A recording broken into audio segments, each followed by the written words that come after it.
Hey guys, what's going on? It's TJ. I'm coming at you with a Week 9 lineup review. This is a tournament on Draftkings, the $33 225K kickoff special. This one is on the Thursday to Monday slate, so it gets all the games for the NFL weekend. I really like to fire these Thursday night tournaments because it seems like the teams that actually play on Thursday night are very heavily owned. For example, this week, LaShawn McCoy was Buffalo versus the Jets, and LaShawn McCoy was like almost 40% owned in this tournament. It's a $33 buy-in as well, so got pretty sharp people in here.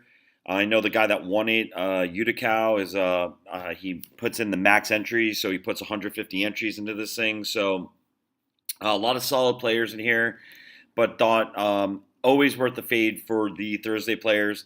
So I will go in and just jump right into this and go over the plays that we made, what worked, what didn't work, and if we took the right process of things or if we made a mistake, and also see where we got lucky. I'm going to jump into it starting right here at the running back. We'll save the Monday Night Football games for last. So let's get to it. Alvin Kamara. 11.5% owned. Love Alvin Kamara. Have had a lot of exposure to him in GPPs all year. I love targeting pass catching running backs on DraftKings because it's 1 point for reception.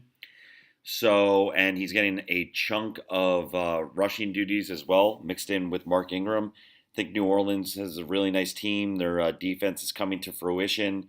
And I really like that. So you could stack up on certain games. If you like the matchup, you could stack up New Orleans D and Kamara or New Orleans D and Ingram. So I'll be all over these guys all season long. And he crushed it for us this week. Receiving touchdown, rushing touchdown, 84 receiving yards, 68 rush yards on 6 catches, and had 1 fumble. The fumble's only worth -1, so not too big of a deal. A lot bigger deal in actually real life football. Coaches hate when you fumble, but yeah, good game flow here, and 32.2% is perfect. You're going to win GPPs with scores like that for guys that are 6,300. Really good play, loved it. I'll be on Kamara pretty much week in and week out this year and have exposure to him on most slates. Next up, similar play, Christian McCaffrey. CMAC was lower owned, 9.2%. I thought he'd be a little bit higher owned. Atlanta's giving up a bunch of points, some of the most points to pass catching running backs.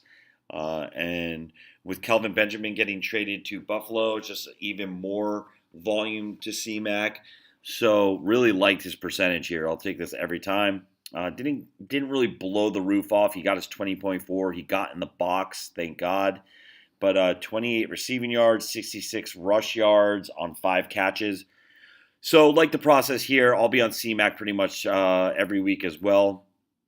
And these two together were nice, not too expensive. We were fading Zeke, fading Todd Gurley, faded LaShawn McCoy.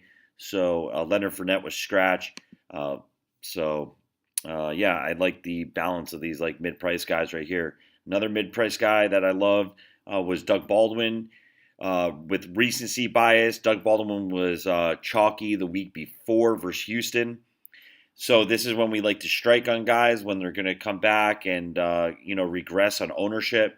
So we got Doug at 10%, and he had a great game. He had the 100-yard bonus. He had 108 receiving yards on 7 catches and a touchdown. Good for 26.8. Take it every day. This game almost went into overtime as well. So that would have just been more bonus points. And I had this Vernon Davis, Doug Baldwin combo pretty much everywhere, including the Millionaire Maker that we went really, really deep in. So we really, really would have benefited from overtime here. But shoulda, woulda, coulda. So on to the next play, T.Y. Hilton. Really, really popular play. I thought he would be a little lower than this. I didn't hear too many people touting him. I know Levitan touted him, so I guess when Levitan does tout people, becomes a chalk pretty easily. Guy's a boss. But T.Y. Hilton was 4,900. And I don't remember ever seeing T.Y. Hilton this cheap. Now, Pagano said he needs to get T.Y. the ball more, but, Pagano's a real big coach speak guy, so I don't really put too much stock into what he says, but still like this price. I like pivoting off him. A lot of people were on Doyle, and Doyle was awesome play the week before. I think he got like something like 13 catches or something ridiculous like that, but hate rostering those guys the week after they go off. So I thought, going to TI here would be a little bit less owned. Became the chalk, but he bailed us out. 37.5 points, 2 tutties, 175 receiving yards on 5 catches. So TY, no matter what, it was hard to win a GPP if you didn't have these two guys. The next play was Michael Thomas. Michael Thomas was 7,200. Probably one of the most exposed plays of the week for me, and definitely for the field. I know probably the most popular stack of the week was Breeze to Thomas, and it shows in his percent owned, 28.7%. I think he kind of got caught up in a bad game flow situation here. Didn't kill us. 8 catches for 65, good for 14.5. Definitely, didn't do us any favors here. This is probably why we finished in 32nd, but also didn't kill us. It wasn't like he got a 6 or anything like that. So great play. He's going to blow out one of these games. The Saints keep attacking a run-heavy approach. They're going to air it out. I did have a equal amount of Ted Ginn as well, and Ted Ginn ended up with very, very similar fantasy output. So not mad at the process here. Just didn't work out. We would have liked for him to have one of these type games, and we would have been on top of the leaderboard here. Next was Vernon Davis with Jordan Reed out and them looking for playmakers. Vernon Davis is he's getting old, but he's not regressing. He looks fast. He looks quick. He's catching a lot of passes. Kirk Cousins trusts him. He gets a lot of red zone targets. And that's what we're going to do here, guys. We're going to attack volume. I want guys that are going to get heavy volume and get looked at in the red zone. So Vernon Davis checks off all those boxes. 72 receiving yards on 6 receptions for 13.2. A little note here, he got a little banged up at the end of the first half. I think he hurt his hand, so not sure. He definitely was in there for the second half, but not sure how that affected him. Maybe it was maybe Kirk Cousins didn't feel too confident in throwing his way, but he definitely got some red zone looks, and he definitely got some looks in the second half of that game. So I think it was just a good first half. Didn't kill us here. He was only 4,100, but we would have liked for him to be around 20. And then the Broncos D, 2.9%, and rightfully so. They were going to Philly on a short week. Philly is probably playing the best football all around in the NFL right now. But that being said, they did lose Jason Peters for the year, and I will take Von Miller versus anybody. And it just didn't work out this week. 35 plus points against will always hammer you. We were negative points here for a while. They got a garbage time, strip sack, fumble recovery for a touchdown. So that brought us to 6. So it saved us a little bit here, but don't mind the process. Love this low ownership. They're very capable. Keep Talib and Chris Harris in the backfield over there. Very capable of taking 2 to the house or something like that. So Broncos been leaning on their D for the last 2 seasons. I just think it's come to the point where some of those guys are getting a little fed up on the offensive side of things. It's just natural to happen. So I don't want to say that they gave up. Let's give Philly some credit here. They just got beat down, and Denver doesn't really get beat down too often. So, but we salvage points anyways. So I'm sure I'll be on the Broncos a little bit more as the season goes on, and don't mind this play. So let's go to the Monday night games. Obviously, Brent Hundley, very contrarian, 0.9%. This was strictly for salary savings. I like Brent Hundley's rushing upside. That's why I don't stack him with a receiver. It's also really hard to pick who the receiver is going to be to stack for that certain game with Green Bay, especially with Aaron Rodgers out. Aaron Rodgers and Jordy Nelson have a great relationship, and they have they just have a good it's always a great stacking combo. And if Aaron Rodgers was playing on this slate, I would have 100% fixed up an Aaron Rodgers to Jordy or Aaron Rodgers to Devontae stack, but he's not. So I like Hundley's rushing upside. Looks like they're going to try to keep him upright and safe and not really rushing as much.